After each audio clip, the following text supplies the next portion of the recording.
Okay, let's talk about the Galileo project. This is the big news that dropped yesterday, and it is kind of exciting. It really is a new development in the whole study of the phenomenon, and it could turn out to be very important. So let's go over it. Before we get too far, please hit like, please subscribe, share on social media, and as I'm going through it, please comment below and let me know what you think.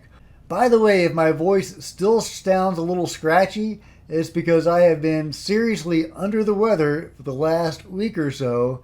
I have, some health issues. Not bad, but not great either. I have just learned that I am gluten intolerant, so that is going to be fun adjusting to that. If I look a little skinnier, if my voice is a little weaker, that's why. But I am adjusting my diet and I will be okay. Okay, let's dive into it. I am going to be reading from the Daily Grail. I'll provide a link below, but I am not going to do a screen share at the moment because I don't have the time. I'm hitting the road. So I'm just going to do a little reading from it. And then I'll give you my thoughts. Okay, here we go. Avi Loeb and Frank Lucan are the co-founders of this project, the Galileo project, and they gave a live stream where they discussed what exactly they were going to do in the Galileo project and what exactly it is. And here are the specs. Is what they're going to focus on. They are going to obtain high-resolution multi-detector U.A.P. images and discover their nature. Sounds pretty encouraging.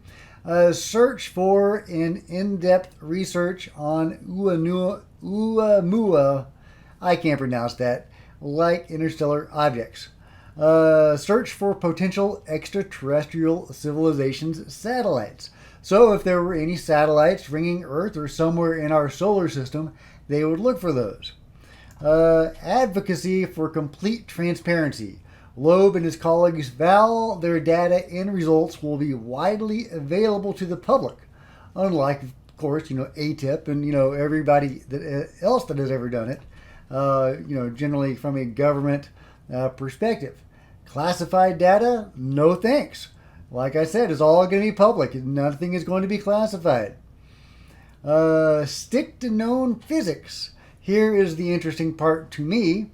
Again, I'm reading from the Daily Grail. For those who might be hoping Loeb would be hip enough to entertain alternative ideas about zero-point energy drives, stargates, and the connection between the U.F.O. phenomenon and human consciousness, this point may have felt like a bucket of cold water. But the fact is that these Harvard academics have no intention whatsoever of abandoning the safety net of orthodox physics in their search for E.T. Maybe they should have called it the Martin Luther Project, ? No retroactivity. Roswell, Rendlesham, who cares? The Galileo Project has no interest in wasting time investigating old cases. Although somewhat disappointing, it's easy to understand the rationale behind this approach, seeing how UFO data has a long history of distortion and manipulation. Avi Loeb claims they have raised $1.7 million so far, but would like to gather 10 times more in order to fully attain a comprehensive monitoring of the skies. Despite its limitation in both scope and approach, the Galileo project is an exciting new development in the ongoing saga of UFOs being adopted by the mainstream. Anyway, so that's about it for the Galileo project. We have a scientific approach to studying UAP/UFOs. The public is going to be in on the results. It's starting at a relatively small scale, a little bit over a little over $1 million in budget. But of course, they're going to try to get more money, of course. But that's what we would want them to do, because we do want them to have as many tools at their disposal as possible. What do I think about all this? Well, I think they are being very narrow-minded and very small in scope as far as philosophy goes. I don't think they're ever going to find the truth behind the phenomenon if they are only focusing on the nuts and bolts and what is historically, scientifically sound and conservative scientific thinking. As the article says, scientific orthodoxy. I don't think the truth is very orthodox. I really don't. I think the truth is very weird. Actually, I think it's probably a range of truths. I think there are some nuts and bolts craft, and there are aliens from other planets in our reality. And I believe there are probably a lot of more metaphysical sorts of things going on as well. And probably a blend of the two. And that's not something that's going to be captured on normal scientific instruments. However, I'm very happy that mainstream science at last is embracing UFOs and U.A.Ps. I think that is a huge development and a huge step forward.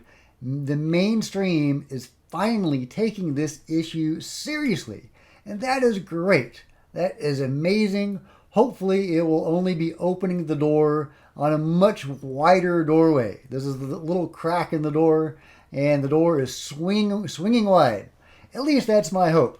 Hopefully, many more people will get involved in many more labs, and some of them might be a little more open-minded. Anyway, I've got to hit the road, and I've got to find some gluten-free food to eat. Oh, this diet is going to kill me. But if you've enjoyed this video, please give it a big thumbs up. I would really appreciate it. Also, consider hitting the subscribe button, and if you do, the bell next to it to be notified of future videos.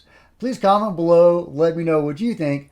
Is the Galileo project super exciting? Is it boring? More of the same? Or is it opening the door to a wider world? Let me know in the comments below. Until next time, Cosmic Road out.